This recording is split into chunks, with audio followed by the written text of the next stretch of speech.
Hey friends, I've something's been uh, sticking in my brain today as a connection coming out of, I guess, a handful of different conversations, and it's I've known this connection has been there for in my mind for a long time, but I kind of it comes to the fore sometimes, and I started to appreciate it in a new way today, and basically what I found myself reflecting on is the connection between spiritual practice and the impulse to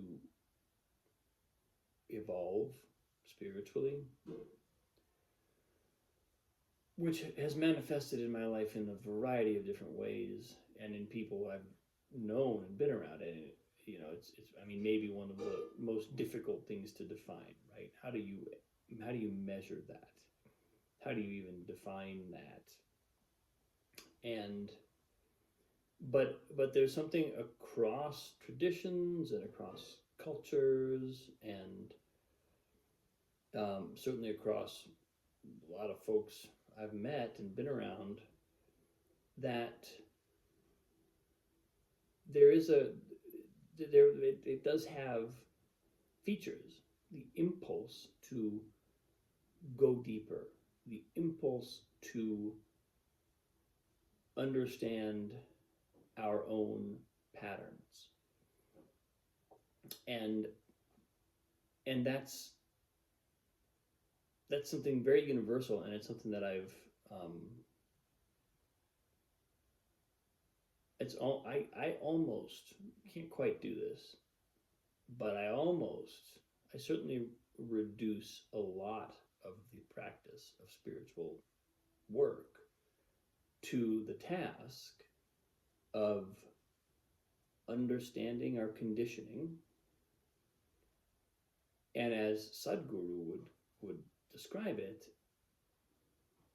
freeing our action. So, in other words, eliminating compulsiveness, getting rid of compulsiveness in our thinking and in our action. That's spiritual practice. At least it's an awfully good definition of spiritual practice, and it's an awfully sizable component of any spiritual practice. Maybe it can't all be reduced to that, but that process certainly has a major role to play. And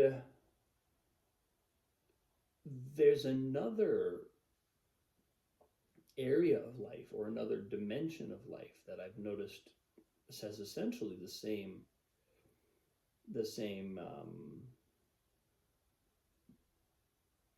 thing happening. It involves the same thing, which is trauma work. When I've worked with people who've experienced trauma, and when I've talked to people who have done work with their own trauma, what shows up is a need to, or an impulse to notice where behavior has become automatic. And particularly in the case of trauma work, it's usually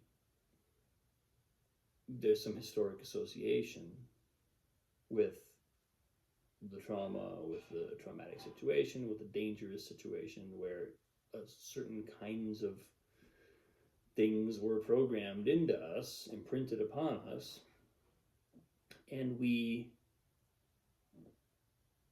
responded by developing coping mechanisms. And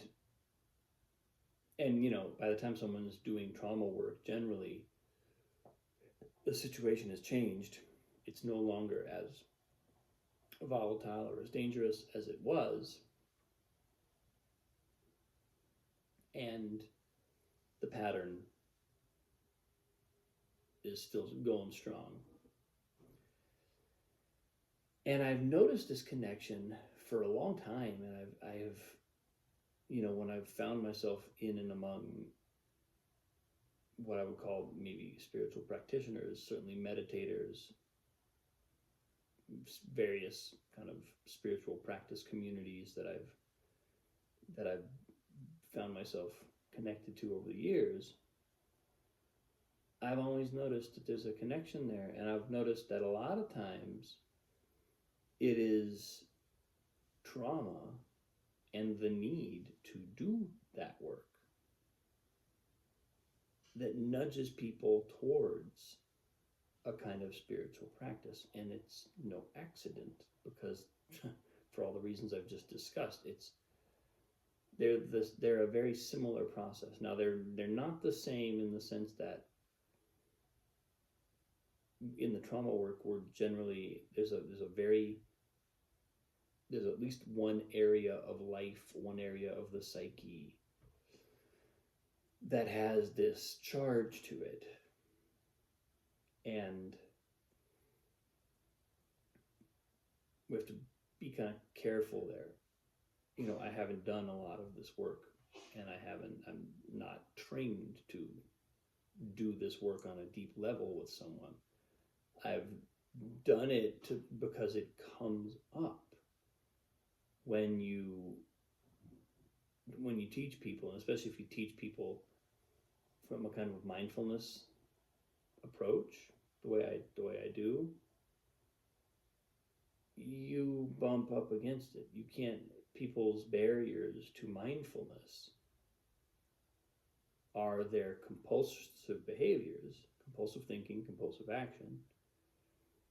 And as soon as you start trying to be mindful, you're going to come up against that stuff.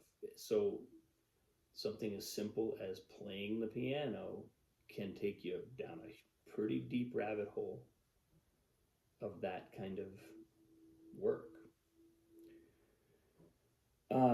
So all that is to say, I've known about this connection for quite some time. I've noticed the association, I've noticed the link. And in my own life, I would also say I've experienced a number of people, a number of circumstances and communities where people found themselves doing essentially spiritual practices in order to manage and hopefully sort of overcome trauma. And very often that sort of transitions into a spiritual practice that's no longer primarily about trauma. It's just about human compulsiveness. Because I've said for a number of years, and I've heard people like Gabor Mate make really great observations that trauma can look a lot of different ways. Trauma can look like traumatic events in our past, but trauma can also look like he calls it traumas of commission and traumas of omission. Traumas of omission are things that just didn't happen at the right time. Someone didn't get the support they need. Someone didn't get the attention they need, whatever. It's the absence of a necessary thing, not the presence of a dangerous or traumatizing thing.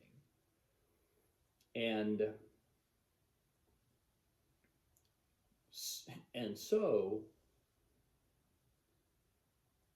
almost everyone has some degree of this. Almost everyone has some degree of, I haven't lived a perfect life. I haven't gotten everything I needed at every moment. Who can claim that?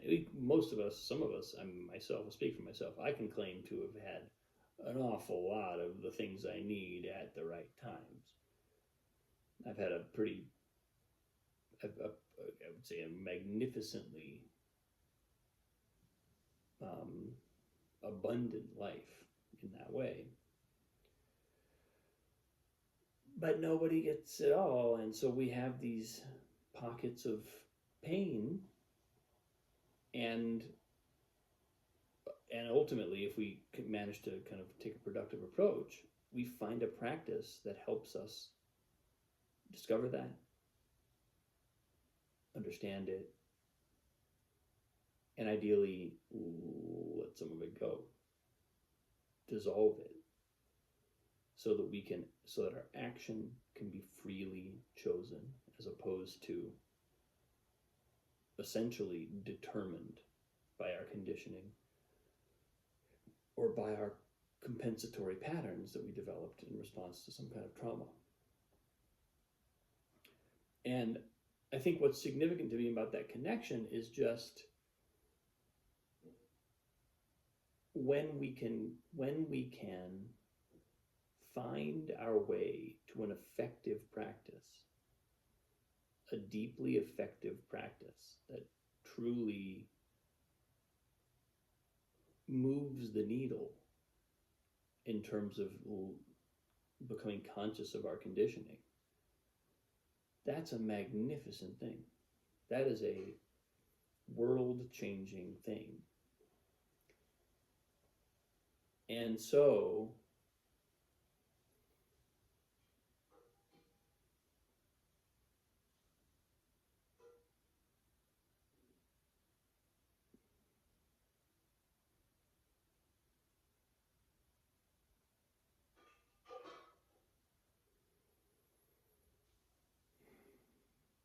it almost always ends up in gratitude. It's like all roads lead to gratitude. Whether we come at it through some trauma or whether we come at it without, whether we come at it from a kind of, I don't even know. I think it's interesting because I look at my life and I cannot identify. I can identify some traumatic events in my past, but I can't identify any major ones. I can't identify anything that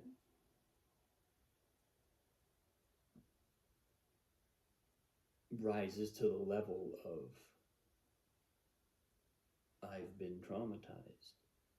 But I've always had, and I continue to have, a profound sensitivity to the patterns that run me. And it feels like it's almost one of the kind of core aspects of my life, one of the core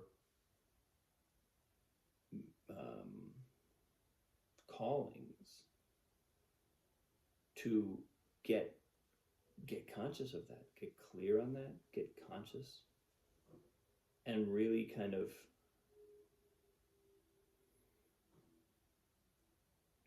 do the work.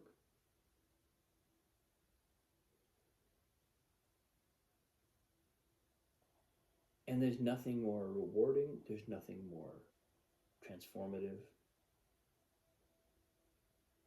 So I, at least within my own experience,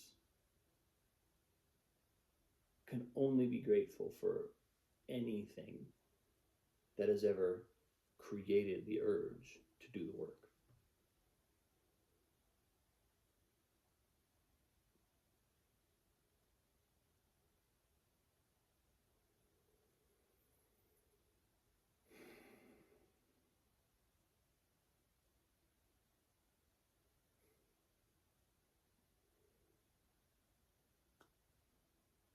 That's where I am today, folks. Thanks for watching. I appreciate you. I'll see you very soon.